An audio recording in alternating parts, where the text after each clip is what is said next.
የነነዌ ጾም በጣም የሚገርም ጸሎት ነው። እንደ ሀገር የተጸለየ ጸሎትና የተጾመ ጾም ነው።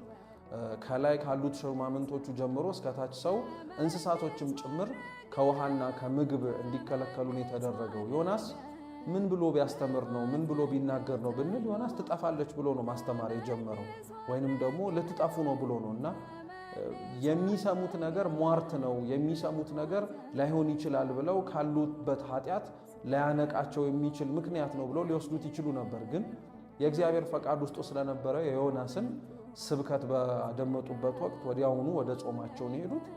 3 ቀን 3 ሌሊት ከጾሙ በኋላ ግን አምላካችን ልዑል እግዚአብሔር የተናገረውን እንዳስቀረና ያለውን ጥፋት እንደመለሰ ይነገራል። ለምንድን ነው ተብሎ ይጠየቃል። በቤተ ክርስቲያናችን ውስጥ አንድ ነገር ስለተነገረ ሁሌም ይፈጸማል፣ ሁሌም ፍጻሜውን ያገኛል ማለት አይደለም። ይሄንን የምንለው ከምን አንጻር ነው? ትንቢት ለሁለት ይከፈላል። አንደኛው ፊክስድ ፕሮፌሲስ ቋሚ የሆኑ ትንቢቶች አሉ። ሁለተኛው ደግሞ ኮንዲሽናል ወይንም ደግሞ እንደ ሁኔታው ሊሆኑ የሚችሉ ደግሞ ትንቢቶች አሉ። ከሁሉም በፊት ግን ማቆም ያለብን እግዚአብሔር አምላክ ስለተተነበየ ትንቢት መፈጸም ብሎ የፈጠረውን የሰው ልጅ ምሕረትን ከማድረግንና በቸርነቱ ዓይን ከመመልከት እንደማይቆጠብ ነው። ለነነዌም ያደረገላቸው ይሄ ነው። ስለተናገርኩኝና ትጠፋላችሁ ስላልኩኝ መጥፋት አለባችሁ ብሎ እግዚአብሔር አምላክ ሊወስንባቸው አልወደደም።